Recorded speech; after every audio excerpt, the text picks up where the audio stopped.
ശബരിമല സ്വർണ്ണ കവർച്ചാ കേസിൽ നിലപാട് കടുപ്പിച്ച് ഹൈക്കോടതി അന്തിമ റിപ്പോർട്ട് എത്രയും വേഗം വിചാരണ കോടതിയിൽ സമർപ്പിക്കണം. ഇതേ തുടർന്ന് കട്ടിളപ്പാളി കടത്ത് കേസിൽ 1 മാസത്തിനുള്ളിൽ അന്തിമ റിപ്പോർട്ട് സമർപ്പിക്കുമെന്ന് SIT കോടതിയിൽ വ്യക്തമാക്കി.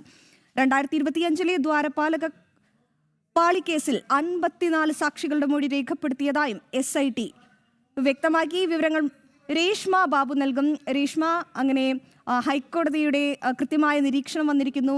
SIT ഇപ്പോൾ വ്യക്തമാക്കിയിട്ടുണ്ട് 1 മാസത്തിനുള്ളിൽ അന്തിമ റിപ്പോർട്ട് സമർപ്പിക്കുമെന്ന്. എന്തെല്ലാം കാര്യങ്ങളാണ് കോടതി പിന്നെ നിരീക്ഷിച്ചത്?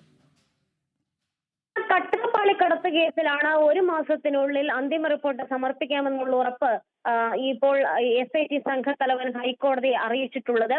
അതോടൊപ്പം തന്നെ ഹൈക്കോടതി പറഞ്ഞിട്ടുള്ളത് എത്രയും വേഗം ദ്വാരപാലക പാളി കടത്ത് കേസിൽ അന്വേഷണം പൂർത്തിയാക്കിക്കൊണ്ട് വിചാരണ കോടതി മുൻപാകെ അന്തിമ റിപ്പോർട്ട് സമർപ്പിക്കണമെന്നുള്ള നിർദ്ദേശവും SIT സംഘത്തിന് ഹൈക്കോടതി നൽകുകയും ചെയ്തിട്ടുണ്ട്. ശാസ്ത്രീയ പരിശോധനാ ഫലം ലഭിച്ചിട്ടുണ്ടെന്ന കാര്യം SIT സംഘം ഹൈക്കോടതി അറിയിച്ചിരുന്നു. ഇതിന്റെ കൂടി അടിസ്ഥാനത്തിലാണ് ഈ ദ്വാരപാലക പാളി കടത്ത് കേസിൽ അന്വേഷണം എത്രയും വേഗം പൂർത്തിയാക്കിക്കൊണ്ട് അന്തിമ റിപ്പോർട്ട് സമർപ്പിക്കാനായിട്ടുള്ള നിർദ്ദേശം ഹൈക്കോടതി നൽകിയിട്ടുള്ളത്.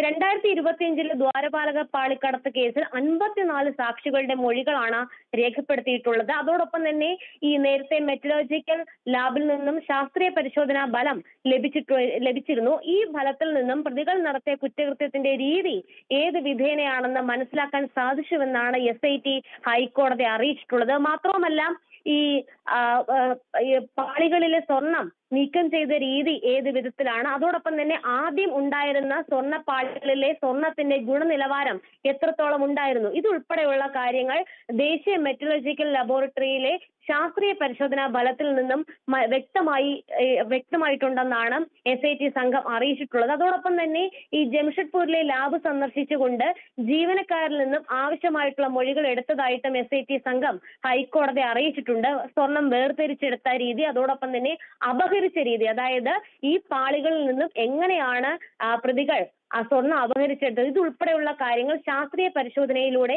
വെളിപ്പെട്ടുവെന്നാണ് SIT സംഘം ഹൈക്കോടതി അറിയിച്ചിട്ടുള്ളത്. ഇതിന്റെ അടിസ്ഥാനത്തിൽ സെപ്റ്റംബർ 3 ഈ പറയുന്ന സ്വമേധയാ എടുത്തിട്ടുള്ള ഹർജി ഹൈക്കോടതി വീണ്ടും പരിഗണിക്കാനായിട്ട് മാറ്റിയിട്ടുണ്ട്. അതിനിടയിൽ തന്നെ ഈ 1 മാസത്തിനുള്ളിൽ കട്ടിളപ്പാളി കടത്ത് കേസിൽ അന്തിമ റിപ്പോർട്ട് വിചാരണ കോടതിയിൽ SIT സംഘം സമർപ്പിക്കും. അതോടൊപ്പം തന്നെ ദ്വാരപാലക പാളി കടത്ത് കേസിൽ അന്വേഷണം പൂർത്തിയാക്കിക്കൊണ്ട് വിചാരണ കോടതിയിൽ അന്തിമ റിപ്പോർട്ട് സമർപ്പിക്കാനായിട്ടുള്ള നീക്കങ്ങളും നടപടികളും SITയുടെ ഭാഗത്തു നിന്നും ഉണ്ടാകും.